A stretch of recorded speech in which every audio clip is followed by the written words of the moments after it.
Asomdana risi lainana auto lakpa ngairiba mafamduda masu laptakna lepli. Warida sanade anido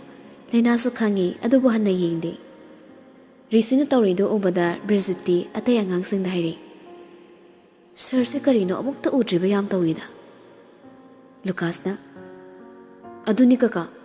iche yasna koirikanda asuma sajali sase nokmuda chattabani. Ikayam khangge tawrisi. Brigitte itay manasu hairabani yam hongina senaba wadawri inkhalakpa pakhang machade helene. Asaka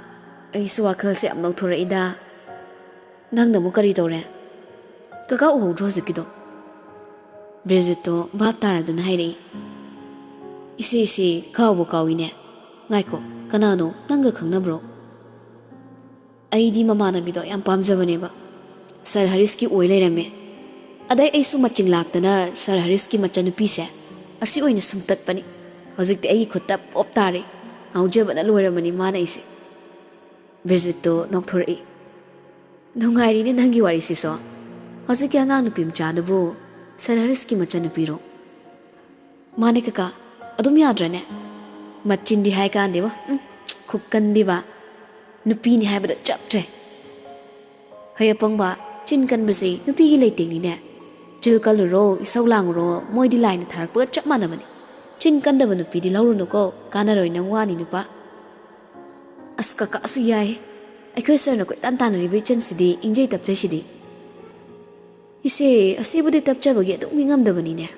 mana koidaba wangang mada kidaba midani ne tabli isaugalang amdori poni. Sir isaulang makalle haise mai duna dum haibre isaulang magi matam gane lairakta basu kanana khangmano tawrisin koitan tanarise machan kan manupi kan bi chap manaba ani thengai neraba romance ka yawdo manida adum matai manau Sir gisidi mana kihan dana isaulang dana romance fanami takpi khrabani ani duso ngangna bayaba ngangnei wathidi somdani risido lainagi manakta sumsum sangsili kaisolanjada basaranga auto ma lakpado uraduna laina makuting thui kham haibagum auto duso laina na lepri ma padu da khamkhre laina ka khatogi risido na horoi phatchang silanga laina he ka khatpa maso ka khalaktu na famkhre rishida ngakni ngi laina do auto da hana tonglamba nupi amana risida yamana yinglei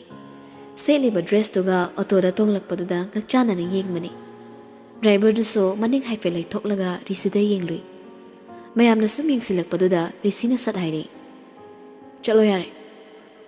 leinana tapna hairi sir komo wathi torokanu ba tasina de risido driver du da amo onsilanga thawru hairi auto du su thawkre Risina auto kakhat kibaduda Lucas na call tori. Rishina Kaino sir auto go tong khidubo kaino tori dubo Rishi thok sada Lao tunginaro Asika khaki call do fat ka khre Laina do sorgohan phamama khangre Risiga tok nak na famlu baduna wadi am ngangling na bani ngamdre Tampakta thamliba bag to dagi phone lakpagi makhol tari. Risi hafet yengli linagi bag to da. Lina su phone da lakthoklaga kanano yengi. Risi suloyum brahaina chepni yengmani. Nattaba to da amu famkre. Lina na. Hello. Lina nangi be amale hore ne. Nang kayo rage pisa su yaure. Ado hairakpa to da thazadraduna yaw brahaina bag achoba to da ko yengi. Pakale. Paisa khaidi lehoriba bag to the yawkrabani. Iche, ai halakpa yarari. Iche amta paisin biramo, ai heng lorage. Hoi. Koldo thambaga risida haifet yingi. Risi sufat yenglei. Laina matha sabana loire barakadai nagi pini khanmada. Risi yauri lawbada yai adubu kamaina haigani sini mana husik matha sari bado. Haidabadi yaroi dori. Auto duna yumgi hek thongal da khambo eredi ngaktang ngai biramu hairanga mayumdagi khara lapi khongna mate amadi changna bayaroi pharak yamna tare leina do mayum yarom daidani leinari sibo yam ki na korei sir risi kaino haibagum yengi lupa kontra khakta puzagi yumda musingi bore ꯑꯩ ꯕꯦꯒꯇꯣ ꯁ꯭ꯇꯣꯔꯗ ꯂꯩꯍꯧꯔꯤ ꯔꯤꯁꯤꯗꯣ ꯅꯣꯛꯅꯤꯡꯈꯠꯂꯛꯏ ꯑꯗꯨꯕꯨ ꯅꯣꯛꯇꯦ ꯈꯨꯝꯁꯨ ꯈꯨꯝꯃꯛꯇꯦ ꯑꯁꯨꯝ ꯐꯝꯂꯤ ꯔꯤꯁꯤꯅ ꯀꯩꯝ ꯍꯥꯏꯔꯛꯇꯕꯗ ꯂꯩꯅꯥ ꯍꯟꯅ ꯋꯥ ꯉꯥꯡꯕ ꯉꯝꯗ꯭ꯔꯦ ꯇꯨꯃꯤꯟ ꯐꯝꯈ꯭ꯔꯦ ꯑꯣꯇꯣꯗꯣ ꯈꯥꯝꯂꯒ ꯑꯅꯤꯗꯨ ꯀꯨꯝꯊꯔꯛꯂꯦ ꯔꯤꯁꯤ 100 ꯆꯠꯄꯤ ꯄꯤꯔꯛꯏ ꯗ꯭ꯔꯥꯏꯚꯔꯗꯨꯗ ꯃꯤ ꯑꯅꯤꯒꯤ ꯂꯧꯕꯤꯔꯣ ꯃꯈꯣꯏ ꯑꯅꯤꯒꯤ ꯕꯔꯥꯗꯣ ꯂꯧꯔꯒ ꯑꯔꯦꯝꯕꯗꯣ ꯍꯜꯂꯛꯏ ꯄꯩꯁꯥꯗꯣ ꯂꯧꯔꯒ ꯃꯃꯥꯏ ꯂꯩꯊꯣꯛꯇꯨꯅ ꯆꯠꯄ ꯍꯧꯕꯒ ꯔꯤꯁꯤꯅ ꯂꯛꯅꯔꯛꯏ ꯂꯩꯁꯥꯕꯤꯅ ꯄꯩꯁꯥ ꯄꯨꯗꯅ ꯑꯣꯇꯣ ꯇꯣꯡꯕ ꯑꯩ ꯌꯥꯎꯔꯝꯗ꯭ꯔꯗꯤ ꯅꯪ ꯑꯣꯇꯣ ꯗ꯭ꯔꯥꯏꯚꯔꯁꯤꯅ ꯐꯥꯒꯗꯤ ꯀꯃꯥꯏ ꯇꯧꯕ ꯃꯥꯡꯖꯗꯣꯏꯁꯦ ꯑꯩꯅꯤ ꯑꯩꯁꯦ ꯌꯥꯝ ꯐꯗ꯭ꯔꯣ ꯐꯩ ꯍꯥꯏꯌꯣ ꯂꯩꯅꯥꯗꯣ ꯆꯠꯅ ꯌꯨꯝ ꯌꯧꯕꯒ ꯁꯤꯡꯉꯛꯀꯦ ꯂꯨꯄꯥ 50 ꯇꯣꯜꯂꯦꯀꯣ ꯅꯪ ꯁꯤꯡꯉꯛꯇꯕ ꯌꯥꯔꯣꯏꯀꯣ ꯁꯤꯡꯒꯦ ꯀꯩꯁꯨ ꯃꯠꯂꯣꯏꯌꯦ ꯀꯥꯏꯗ ꯑꯃꯨꯛ ꯍꯨꯟꯗꯣꯛꯑꯝꯃꯤꯅꯣ ꯂꯧꯔꯨꯁꯦ ꯏꯕꯥꯅꯤ ꯆꯠꯁꯦ ꯍꯥꯏꯗꯤ ꯑꯩ ꯃꯥꯡꯂꯗꯤ ꯃꯥꯡꯂꯣꯏ ꯑꯗꯣ ꯂꯨꯄꯥ 50ꯗꯣ ꯁꯤꯡꯕꯗ ꯁꯦꯟꯗꯣꯏ ꯍꯥꯞꯄꯛꯇꯕ ꯌꯥꯔꯣꯏꯀꯣ ꯍꯧꯖꯤꯛ ꯌꯨꯝ ꯌꯧꯕꯒ ꯁꯤꯡꯗꯣꯏꯁꯤꯗꯤ ꯑꯗꯨ ꯑꯣꯏꯔꯁꯨ ꯌꯥꯗꯦ ꯁꯦꯟꯗꯣꯏ ꯍꯥꯏꯔꯒ ꯄꯩꯁꯥ ꯑꯍꯦꯟꯕ ꯍꯥꯞꯄꯣ ꯍꯥꯏꯕ ꯅꯠꯇꯦꯀꯣ ꯑꯗꯨꯗꯤ ꯀꯩ ꯅꯪꯁꯦ ꯑꯩꯒꯤ ꯗꯟꯗꯤ ꯃꯌꯥꯝ ꯇꯣꯟꯗ꯭ꯔꯣ ꯁꯔ ꯀꯧꯕꯒꯤ ꯗꯟꯗꯤ ꯑꯃ ꯈꯨꯄꯥꯛꯅ ꯊꯥꯕꯩꯁꯨ ꯗꯟꯗꯤ ꯑꯃ ꯃꯣꯔꯣꯛ ꯄꯤꯖꯕꯩꯁꯨ ꯗꯟꯗꯤ ꯑꯃ ꯗꯟꯗꯤꯗꯤ ꯌꯥꯝ ꯉꯥꯎꯕ꯭ꯔꯥ ꯁꯔꯁꯦ ꯁꯔ ꯀꯧꯗꯕꯩ ꯅꯠꯇ꯭ꯔꯣ ꯊꯥꯏꯅ ꯑꯩꯉꯣꯟꯗ ꯊꯤꯅ ꯆꯩꯔꯤꯗꯣ ꯃꯣꯔꯣꯛ ꯄꯤꯖꯕꯩꯁꯨ ꯈꯦꯔ ꯄꯤꯖꯔꯤꯗꯨꯗꯤ ꯗꯟꯗꯤ ꯀꯣꯛꯅꯔꯦ ꯑꯗꯨꯒ ꯇꯨꯃꯤꯟ ꯂꯩꯈ꯭ꯔꯦ ꯃꯈꯥ ꯇꯥꯔꯛꯇ꯭ꯔꯦ ꯑꯗꯨꯒ ꯀꯩ ꯁꯔꯅ ꯀꯣꯛ ꯆꯥꯛꯄꯩꯅꯦ ꯑꯩꯅ ꯐꯨꯕꯗꯨꯗꯤ ꯔꯤꯁꯤꯗꯣ ꯅꯣꯛꯂꯛꯏ ꯁꯨꯛꯁꯥꯎ ꯍꯦꯛ ꯁꯥꯎꯔꯛꯇꯦ ꯂꯩꯅꯥꯅ ꯍꯥꯏꯕ ꯋꯥꯍꯩ ꯈꯨꯗꯤꯡ ꯃꯥꯒꯤ ꯊꯃꯣꯏ ꯅꯧꯍꯟꯅꯕꯒꯤ ꯃꯔꯝ ꯉꯥꯛꯇ ꯑꯣꯏꯈ꯭ꯔꯦ ꯈꯨꯄꯥꯛꯇꯨꯅꯅꯦ ꯑꯩꯅ ꯅꯪ ꯃꯌꯥꯝ ꯅꯨꯡꯁꯤꯈ꯭ꯔꯤꯁꯦ ꯂꯩꯅꯥꯗꯣ ꯈꯪꯉꯥꯏ ꯍꯥꯏꯔꯨꯏ ꯍꯥ ꯀꯩ ꯍꯥꯏꯕ ꯅꯣꯡ ꯃꯪꯉꯤꯁꯦ ꯎꯕ꯭ꯔꯥ ꯑꯇꯤꯌꯥꯁꯦ ꯅꯣꯡ ꯆꯨꯗꯣꯔꯦ ꯍꯥꯏꯅꯤ ꯑꯩꯅ ꯀꯣꯛ ꯆꯥꯛꯏꯁꯤꯅ ꯅꯪ ꯅꯨꯡꯁꯤ ꯍꯥꯏꯕ ꯁꯦꯟꯗꯣꯏꯗꯣ ꯑꯇꯩ ꯀꯩꯝꯇ ꯍꯥꯏꯔꯣꯏ ꯈꯨꯄꯥꯛꯅ ꯊꯥꯕꯗ ꯂꯞ ꯕꯥꯏ ꯇꯧꯕꯒ ꯃꯥꯟꯅꯍꯟꯕꯒꯤ ꯅꯪꯁꯦ ꯑꯩꯒꯤ ꯑꯣꯏꯖꯔꯒꯦ ꯇꯧꯕ ꯂꯨꯄꯥ 50ꯒꯤ ꯁꯦꯟꯗꯣꯏꯗꯣ ꯅꯪꯒꯤ ꯄꯥꯎꯈꯨꯝ ꯑꯣꯏꯍꯜꯂꯣ ꯁꯤ ꯍꯥꯏꯔꯝꯂꯒ ꯃꯥꯡ ꯊꯥꯗꯨꯅ ꯘꯪꯉꯝꯃꯦ ꯆꯠꯈ꯭ꯔꯦ ꯅꯣꯛꯐꯦꯠꯁꯨ ꯇꯧꯁꯤꯜꯂꯝꯃꯤ ꯂꯩꯅꯥꯗꯤ ꯃꯀꯣꯛ ꯉꯥꯎꯔꯦ ꯃꯤꯍꯨꯟꯒ ꯃꯊꯣꯡ ꯃꯔꯝ ꯈꯪꯗꯒꯩ ꯆꯣꯡꯉꯤ ꯍꯥꯏꯔꯤꯕ ꯃꯌꯥꯝꯗꯨ ꯇꯥꯔꯒ ꯔꯤꯁꯤꯒꯤ ꯇꯨꯡꯗ ꯇꯨꯃꯤꯟꯅ ꯇꯞꯂꯤ ꯏꯟꯅꯔꯒ ꯆꯪꯉꯛꯏ ꯃꯥꯁꯨ ꯂꯨꯀꯥꯁ ꯍꯣꯏꯁꯨ ꯏꯀꯥꯟ ꯀꯥꯟꯅꯗ ꯊꯧꯖꯤꯟꯈ꯭ꯔꯦ ꯒꯥꯔꯤꯗꯣ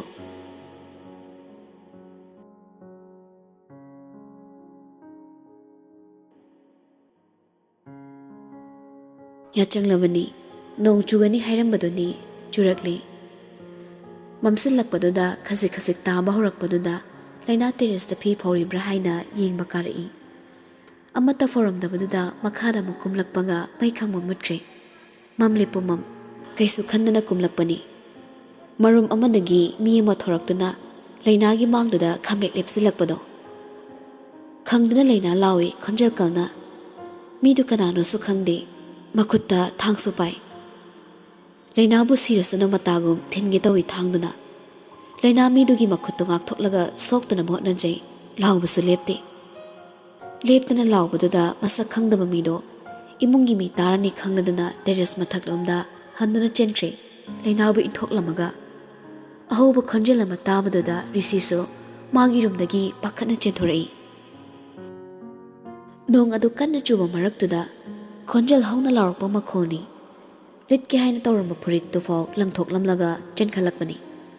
ꯅꯣꯡ ꯃꯪꯕꯒꯤ ꯏꯃꯝꯁꯨ ꯃꯝꯕ ꯇꯥꯟ ꯀꯥꯏꯅ ꯃꯩ ꯃꯨꯠꯈꯤꯕ ꯑꯃꯝꯕꯅ ꯍꯦꯟꯕꯅꯤ ꯃꯃꯥꯏ ꯈꯨꯝꯖꯤꯜꯂꯒ ꯂꯩꯃꯥꯏꯗ ꯀꯞꯇꯨꯅ ꯂꯩꯔꯝꯂꯤꯕ ꯂꯩꯅꯥ ꯎꯕꯗ ꯔꯤꯁꯤꯗꯣ ꯐꯤꯡꯅ ꯆꯦꯟꯁꯤꯜꯂꯒ ꯄꯥꯝꯕꯣꯝ ꯑꯅꯤꯗꯣ ꯄꯥꯏꯔꯒ ꯀꯧꯏ ꯀꯩꯗꯧꯔꯒꯦ ꯍꯥꯏꯕꯅꯤ ꯂꯩꯅꯥꯗꯣ ꯔꯤꯁꯤꯅꯦ ꯍꯥꯏꯕꯐꯥꯎ ꯈꯪꯗ꯭ꯔꯦ ꯀꯤꯕꯅ ꯃꯁꯥꯗꯣ ꯊꯛ ꯅꯤꯛꯏ ꯀꯞꯄꯁꯨ ꯂꯦꯞꯇꯦ ꯔꯤꯁꯤꯕꯨ ꯏꯟꯊꯣꯔꯛꯏ ꯊꯦꯡꯉꯛꯀꯅꯨ ꯑꯩ ꯀꯤ ꯔꯤꯁꯤꯗꯣ ꯏꯉꯛꯉꯛꯏ ꯀꯔꯤꯅꯣ ꯍꯥꯏꯅ ꯅꯥꯛ ꯌꯦꯠꯇꯣ ꯀꯣꯌꯦꯡ ꯌꯦꯡꯉꯤ ꯀꯅꯥꯁꯨ ꯂꯩꯕ ꯎꯗꯦ ꯑꯉꯥꯎꯕꯤꯒꯨꯝ ꯂꯥꯎꯔꯒ ꯀꯞꯂꯤꯕ ꯂꯩꯅꯥꯕꯨ ꯃꯊꯥꯗ ꯆꯦꯖꯠ ꯀꯣꯟꯁꯤꯜꯂꯒ ꯃꯀꯣꯛꯇ ꯇꯞꯅ ꯅꯥꯟꯕꯤꯔꯛꯏ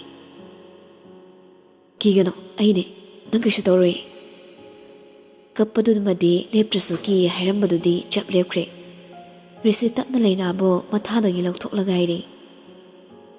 ꯃꯤꯠ ꯄꯥꯡꯉꯣꯁꯦ ꯑꯩꯅꯦꯕ ꯑꯩꯉꯣꯟꯗ ꯌꯦꯡꯉꯨ ꯃꯄꯤ ꯏꯔꯥ ꯆꯦꯟꯅ ꯏꯆꯣꯠ ꯆꯣꯠ ꯃꯤꯠ ꯑꯅꯤꯗꯨꯅ ꯌꯥꯝꯅ ꯀꯤꯅ ꯌꯦꯡꯂꯛꯏ ꯑꯩꯅꯦꯕ ꯀꯩꯗꯧꯔꯒꯦ ꯀꯩꯒꯤꯅꯣ ꯑꯗꯨ ꯀꯟꯅ ꯂꯥꯎꯔꯤꯅꯦ ꯀꯅꯥꯁꯨ ꯂꯩꯇꯦꯁꯦ ꯀꯤꯒꯅꯣꯕ ꯍꯧꯖꯤꯛꯇ ꯂꯩꯅꯥꯗꯣ ꯈꯔ ꯏꯪꯊꯔꯛꯄꯒꯨꯝ ꯇꯧꯏ ꯇꯦꯔꯦꯁꯇ ꯃꯈꯨꯠꯇ ꯊꯤꯜꯂꯒ ꯂꯤꯛꯂꯤ ꯂꯤꯛꯂꯤ ꯈꯣꯟꯖꯦꯜꯗꯨꯅ ꯍꯥꯏꯔꯛꯏ ꯑꯁꯤꯗ ꯊꯥꯡꯁꯨ ꯄꯥꯏ ꯀꯅꯥꯅꯣ ꯈꯪꯗꯦ ꯍꯧꯖꯤꯛꯇꯅꯤ ꯑꯩ ꯀꯤꯑꯦ ꯍꯥꯏꯔꯤꯗꯨ ꯍꯦꯛ ꯇꯥꯕꯒ ꯔꯤꯁꯤ ꯍꯧꯒꯠꯇꯨꯅ ꯌꯦꯡꯒꯦ ꯇꯧꯏ ꯂꯩꯅꯥ ꯔꯤꯁꯤꯒꯤ ꯈꯨꯗꯥꯡꯗꯣ ꯇꯥꯞ ꯄꯥꯏꯗꯨꯅ ꯌꯥꯜꯂꯤ ꯆꯠꯀꯅꯣ ꯍꯥꯟꯅꯒꯨꯝ ꯐꯝꯊꯔꯛꯂꯒ ꯂꯩꯅꯥꯕꯨ ꯊꯦꯝꯃꯛꯏ ꯉꯥꯏꯈꯣꯁꯦ ꯀꯩꯁꯨ ꯇꯧꯔꯣꯏꯕ ꯋꯥꯈꯜꯗ ꯐꯖꯅ ꯏꯪꯊꯔꯣ ꯀꯤꯒꯅꯣꯕ ꯀꯅꯥꯅꯣ ꯌꯦꯡꯉꯨꯒꯦ ꯆꯠꯂꯣ ꯃꯈꯥ ꯀꯨꯝꯃꯝꯃꯣ ꯔꯤꯁꯤꯅ ꯂꯩꯅꯥꯕꯨ ꯊꯦꯝꯂꯒ ꯃꯈꯥꯗ ꯀꯨꯝꯊꯍꯜꯂꯝꯂꯦ ꯇꯦꯔꯦꯁ ꯃꯊꯛꯇ ꯀꯅꯥ ꯂꯩ ꯍꯥꯏꯅ ꯀꯣꯏꯌꯦꯡ ꯌꯦꯡꯉꯤ ꯅꯣꯡꯁꯨ ꯍꯩꯊꯛꯀꯩ ꯍꯦꯛ ꯆꯨꯏ ꯀꯅꯥꯁꯨ ꯂꯩꯕ ꯎꯗꯦ ꯁꯥꯃꯤꯟꯁꯨ ꯐꯪꯗꯦ ꯂꯩ ꯍꯥꯏꯕꯒꯤ ꯑꯍꯥꯡꯕ ꯃꯐꯝꯗꯣ ꯁꯤꯟꯊꯨꯡꯉꯤ ꯌꯦꯡꯂꯝꯃꯤ ꯄꯤꯂꯔ ꯂꯩꯔꯤꯕ ꯑꯗꯨꯗ ꯑꯃꯨꯛꯇꯪ ꯌꯥꯝ ꯃꯨꯟꯅ ꯌꯦꯡꯉꯤ ꯃꯃꯤꯠ ꯈꯨꯠꯆꯤꯜꯂꯒ ꯆꯪꯁꯤꯟꯕꯗꯤ ꯇꯧꯗꯦ ꯃꯤꯀꯨꯞ ꯈꯔꯗꯣ ꯑꯗꯨꯃꯛ ꯃꯨꯟꯅ ꯌꯦꯡꯂꯝꯂꯒ ꯃꯥꯁꯨ ꯀꯨꯝꯊꯔꯛꯂꯦ ꯃꯈꯥꯗ ꯊꯣꯡꯗꯣ ꯆꯦꯆꯦꯠ ꯂꯣꯟꯁꯤꯜꯂꯝꯃꯤ ꯀꯨꯝꯊꯔꯝꯗꯥꯏꯗ ꯁꯣꯝꯗ ꯅꯣꯡ ꯃꯔꯛꯇꯨꯗ ꯑꯦꯟꯖꯦꯂꯤꯅꯥ ꯌꯥꯝ ꯍꯩꯁꯤꯡꯅ ꯄꯤꯂꯔ ꯃꯔꯨꯝꯗꯨꯗ ꯂꯣꯠꯇꯨꯅ ꯂꯩꯕꯅꯤ ꯔꯤꯁꯤ ꯊꯣꯛꯈ꯭ꯔꯦ ꯈꯪꯕꯒꯤ ꯁꯣꯔ ꯑꯃ ꯁꯥꯡꯅ ꯍꯣꯟꯗꯣꯔꯛꯏ ꯅꯣꯡ ꯆꯣꯠꯄꯒꯤ ꯃꯁꯥꯗ ꯏꯪꯕꯁꯨ ꯐꯥꯎꯗꯦ ꯂꯩꯅꯥꯕꯨ ꯍꯥꯠꯄ ꯅꯠꯇ꯭ꯔꯒ ꯌꯨꯝꯁꯤꯗꯒꯤ ꯇꯥꯟꯊꯣꯛꯄꯁꯤꯅꯤ ꯃꯥꯅ ꯍꯧꯖꯤꯛ ꯄꯥꯝꯂꯤꯕ ꯑꯐ ꯐꯠꯇ ꯈꯟꯊꯍꯧꯅ ꯌꯨꯝꯁꯤꯗ ꯆꯪꯉꯛꯂꯒ ꯂꯩꯅꯥꯕꯨ ꯍꯥꯠꯅꯕ ꯈꯨꯗꯛꯁꯤꯗ ꯐꯥꯎ ꯇꯧꯔꯛꯂꯤꯕꯅꯤ ꯄꯨꯛꯆꯦꯜ ꯐꯠꯇꯕꯤ ꯑꯣꯏꯔꯨꯕꯅ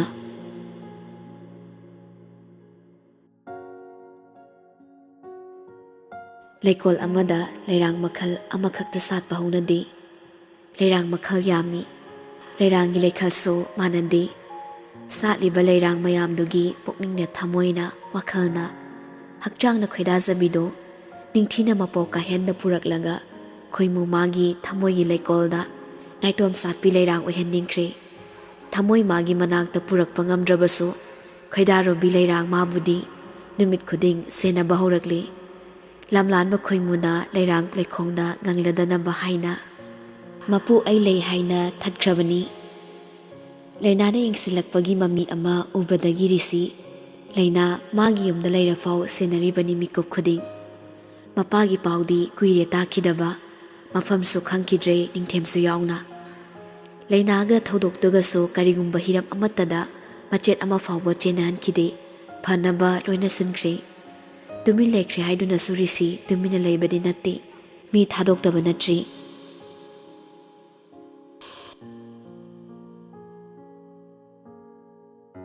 ꯅꯨꯃꯤꯗꯥꯡꯅꯤ ꯔꯤꯁꯤ ꯃꯃꯥꯒꯤ ꯀꯥꯗ ꯌꯥꯝ ꯊꯥꯖꯗ ꯆꯪꯂꯛꯏ ꯀꯔꯤꯒꯨꯝꯕ ꯑꯃ ꯍꯥꯏꯅꯤꯡꯕ ꯃꯥꯜꯂꯤ ꯃꯕꯣꯛꯀ ꯐꯝꯂꯒ ꯋꯥꯔꯤ ꯇꯧꯔꯝꯃꯤ ꯃꯃꯥꯁꯨ ꯀꯥꯗ ꯃꯆꯥ ꯆꯪꯂꯛꯄ ꯎꯕꯗ ꯃꯅꯤ ꯂꯩꯃꯅ ꯍꯪꯂꯛꯏ ꯀꯩꯗꯧꯔꯦ ꯔꯤꯁꯤꯁꯨ ꯆꯪꯁꯤꯜꯂꯒ ꯐꯝꯊꯩ ꯚꯥꯅꯨꯗꯤ ꯋꯥ ꯉꯥꯡꯅꯤꯡꯕ ꯀꯨꯏꯔꯕꯅꯤ ꯃꯥꯒꯤ ꯃꯤꯠꯇ ꯎꯗ꯭ꯔꯤꯕꯒꯤ ꯃꯥ ꯋꯥ ꯉꯥꯡꯗꯕꯅꯤ ꯇꯨꯃꯤꯟꯅ ꯀꯩꯁꯨ ꯈꯪꯗ ꯁꯥꯗꯨꯅ ꯂꯩ ꯂꯩꯅꯥꯒ ꯂꯣꯏꯅꯔꯤꯕ ꯃꯑꯣꯡꯁꯤ ꯄꯥꯝꯗꯕ ꯀꯨꯏꯔꯦ ꯃꯍꯥꯛꯇꯤ ꯔꯤꯁꯤꯅ ꯀꯔꯤ ꯋꯥꯔꯤꯅꯣ ꯑꯕꯣꯛ ꯚꯥꯅꯨꯅ ꯅꯪꯕꯨ ꯀꯔꯤ ꯍꯥꯏꯅꯤꯡꯂꯤꯅꯣ ꯔꯤꯁꯤꯅ ꯏꯃꯥ ꯀꯝꯄꯅꯤꯒꯤ ꯔꯤꯁꯦꯞꯁꯅꯤꯁ ꯅꯨꯄꯤ ꯑꯃ ꯍꯥꯞꯅꯤꯡꯂꯤ ꯑꯗꯨꯗ ꯋꯥꯗꯣ ꯄꯠꯀꯛꯏ ꯃꯕꯣꯛꯅ ꯑꯦꯟꯖꯦꯂꯤꯅꯥ ꯍꯥꯞꯄꯣ ꯔꯤꯁꯤꯗꯣ ꯌꯥꯅꯤꯡꯗ ꯃꯕꯣꯛꯇ ꯐꯠ ꯌꯦꯡꯉꯤ ꯚꯥꯅꯨꯅ ꯅꯨꯄꯤ ꯍꯥꯏꯕ ꯅꯠꯇ꯭ꯔꯥ ꯏꯁꯨ ꯑꯦꯟꯖꯦꯂꯤꯅꯥ ꯂꯩꯔꯤ ꯀꯔꯤꯒꯤ ꯋꯥꯔꯤ ꯃꯍꯩ ꯃꯁꯤꯡꯗ ꯋꯥꯠꯇ꯭ꯔꯦ ꯁꯛꯇ ꯆꯨꯗ ꯋꯥꯈꯜꯗ ꯂꯧꯁꯤꯡꯗ ꯃꯤ ꯀꯤꯗꯕꯁꯤꯁꯨ ꯑꯦꯟꯖꯦꯜꯗꯁꯤ ꯃꯋꯥꯠꯂꯤ ꯍꯥꯏꯕ ꯂꯩꯇꯦ ꯆꯥꯎꯔꯕ ꯀꯝꯄꯅꯤ ꯑꯃꯗ ꯌꯥꯎꯒꯗꯕ ꯃꯤꯁꯛ ꯍꯥꯏꯕꯁꯦ ꯈꯟꯕ ꯂꯨꯏ ꯔꯦꯁꯄꯣꯟꯁꯤꯕꯤꯂꯤꯇꯤ ꯃꯆꯥ ꯃꯆꯥꯗꯒꯤ ꯍꯧꯔꯒ ꯑꯆꯧꯕ ꯑꯃ ꯐꯥꯎꯕ ꯄꯨꯒꯗꯧꯔꯤꯕꯅꯤ ꯑꯗꯨꯅ ꯑꯕꯣꯛꯀꯤ ꯃꯣꯠꯇꯗꯤꯅꯦ ꯑꯇꯣꯞꯄ ꯍꯥꯞꯀꯗꯕꯤ ꯃꯍꯨꯠ इखंग खंगनबा अखोई थबक तौबदा मबुकसु सेंगदबा मिसक ओइन हापो ऋषिना यारे एंजल की वा इंगोन पलकनो रिसेप्शनिस्ट ओइबदने चेंगदबा गुण अमंगोंद याउदे इगो वांगमी नते अइना पामदे ऑफिस तुदा मी मखल कयानी लाक्लिबा वेलकम फसबी लाक्लिबा गेस्ट सिंगदा फजना सर्व तौबिगदबी अइना हामनिंगलिसे अबो एंजल दी युमसिदा फौक चंगनिंगदी बानुदो खोनवांखलाई करी मधु याब्रा इसु एंजल दो नंगना चेलुबा नत्रो नुपी अवाबा खंगदबा तौगनु सना कंपनी की वादो नंगना याबदबदा अबो कैसु हाइरोय luhongma ngamoi Angel kanano khangde haiba wado abok yaba ngamoi athubada kuthi yenglani adugane luhongdaba yaroi aboknane nangbu warogani Rishi khaisaunaraga fogali aina tumina lainingbagi wa ngangdabasida hanjin hanjin naksinanaba silaba ai thabok torokani tumina lairoi Angel ga ai karigumba mari amata lainade subnatagi numittuda maram oiraga maga iga punsigi mari lainanaba singanobo Angel karamba makhagi nupino abokta ai take Banuna adudi nangna hoze hapningliba nupi receptionist na kanano Rishina direct hairei yumsida lairiba angangse Banu noglei mahaygi thaksi kadai fawba tamhobano nang maase khangnabro isu Angelina ga maga matik chaba kanan heli aigi company ni aini yaradi yarabana trobo haitaba kaya hainaba takpada luningai oidi aigi oinadi Angel dagi angangsin hena matik chai tasingna haigi lakpa wadu mahairamdri Risi wadu hairamlaga sauna thokre Banuna aina pamdaba thabak ngakta tawradana imoi bema nang imabu saon gano yumsida lairiba nupim chase mayum dalankhro kanano karino su khangde mafamsida yum laisanba ai pamde ko yengba yaba yengbiri mateng paba yaba pangledana mapunsimagi yenglu hairibro mapa mama leitra haiduna so mayum leitaba machara mabo sagai pandabro yengsilminaba kanamta leitabraba yam thuna chalan khoko aibune wayang wanghan bai hainade khazak haibada gyan tanasi Rishi thoke torambado maboki waduda thongjina chapleplaga amu hanjilaktan hairi abo kanano bona haise kana oini hage yimsida bo kana lege abo hena aibu sahon gano aini yaroi yumsidagi ma chatkiba yaroi mafamsida amu hana ingwanda tahalagano imungsina magi punsi mangan mani magi punsi mahan kiba imungsina mabu kan gadamani noina khangdrasu aina khangi Banuna Sana nang abokta adumba wa amukta ngangdaba natro nupi marchasina imungsaga kari mari thoknaduna no nang namagi wa ngangiba miyoibagi minungse adu khakta piko atai henba amata tawba yaroi ko abo babana magi mapa mama mangan khrabani hatkrabani mafam se abokna khangbra magi wari abok tarabro mani leimana fawba khangdaba wafamni haireklibado Banuna Kari haiba Mado nang chapchana khanglaba wafamlo Nangi babaga maga kari mari thoknaba Rishina lainagi warido mabokta pumnamak lirammi Magi sajat lichat mayamduso loina tammi Hanana khangli mapani saramchat phattaba thaba kaya tawbadagi yumsida leitabani haiba Adubo trafficking da chenaba misak amo oiramgani haibadi Rishina hantakta thokriba thabaktudagi khangmani Lainagi mapana Govindas ki Arun malona photo lawkibadu dama imung tumnaba hatnaba hotnarakpani haibaso mabokta khangali Lainana mafamsida leirakibagi maramso karamnano haibado marik chumna haiduna khangali Rishina Laikaiduna fawba hana yengbide kari tawri haiba kari thawdo thoi khangdana mi amabu just tawraga lana sandokpiba magi laikaiduna faw kianduna leiba ngamandaba Magi ni haibada kana leite siguma phibam sida mabu yumsidagi chatlan ko haiba wado amu hana haigan abo ma chatpa yaroi afamse mangona tahan gana sahin chaba aigi babagi machinjaw henge khan gana Banuna wadu he khumgi tawmaga leina khada changai abo wari sanarambado chapli piloina leinari tahobnati ngasai de ngangnari mayamdo Mayamgi sakpam ubada karigumba mani tawri haiba maso khangi chak sarasi haiba pawdo haige lakpani tumin leikre Risi pisum suklamado kaisu tawdaba mogum leikre hanana leina ubada suktogi tawbani hazikna leina ubada saurambaga swai manglaba matangni tingak yenglaga lepliba mangonda monna yenglaga lei mani leimana bema kedore Mama chak loire hagi tawbani hoi imala agi Lainari sidaso amuktang yenglamlaga thokre midyengduna takpani chaki pawdo risidaso Risi leina thokibaga matung inaki anido chakhomda chamreng changai ꯇꯨꯡꯗ ꯃꯥꯡꯗ ꯁꯥꯎꯔꯝꯕ ꯅꯨꯄꯥꯗꯣ ꯅꯣꯛꯃꯤ ꯇꯧꯔꯒ ꯍꯥꯏꯔꯤ ꯆꯥꯛꯁꯦ ꯑꯩꯒꯤ ꯁꯔꯨꯛꯇꯤ ꯌꯥꯎꯗꯕ꯭ꯔꯣ ꯌꯥꯎꯔꯝꯒꯅꯤ ꯆꯥꯛ ꯂꯣꯏꯔꯦ ꯍꯥꯏꯕꯁꯦ ꯑꯩꯉꯣꯟꯗꯗꯤ ꯍꯥꯏꯕ ꯌꯥꯗꯕ꯭ꯔꯕ ꯌꯥꯔꯝꯒꯅꯤ ꯐꯨꯕꯁꯨ ꯌꯥꯕ꯭ꯔꯣ ꯒ꯭ꯌꯥꯟ ꯇꯥꯍꯧꯗ ꯂꯩꯅꯥꯗꯣ ꯁꯠ ꯍꯥꯏꯗꯣꯛꯈꯤ ꯌꯥꯔꯝꯒꯅꯤ ꯔꯤꯁꯤ ꯐꯝꯊꯒꯦ ꯇꯧꯔꯝꯕꯅꯤ ꯐꯝꯗꯕꯩ ꯍꯧꯒꯠꯂꯒ ꯂꯩꯅꯥꯒꯤ ꯃꯅꯥꯛ ꯆꯪꯁꯤꯜꯂꯛꯏ ꯃꯤ ꯎꯁꯤꯠꯇꯕ꯭ꯔꯅ ꯍꯥꯏꯔꯒ ꯐꯨꯒꯦ ꯍꯥꯏꯅ ꯃꯈꯨꯠ ꯊꯥꯡꯒꯠꯂꯛꯄꯅꯤ ꯂꯩꯅꯥ ꯃꯈꯨꯠ ꯃꯆꯥꯗꯣ ꯈꯜꯂꯒ ꯁꯔ ꯔꯤꯁꯤ ꯆꯞ ꯂꯦꯞꯄꯤ ꯀꯩꯅꯣ ꯆꯥꯛꯁꯦ ꯆꯥꯔꯣ ꯏꯁꯧ ꯂꯥꯡꯉꯛꯀꯅꯣ ꯃꯈꯨꯠꯇꯣ ꯑꯃꯨꯛ ꯊꯥꯡꯗꯈ꯭ꯔꯦ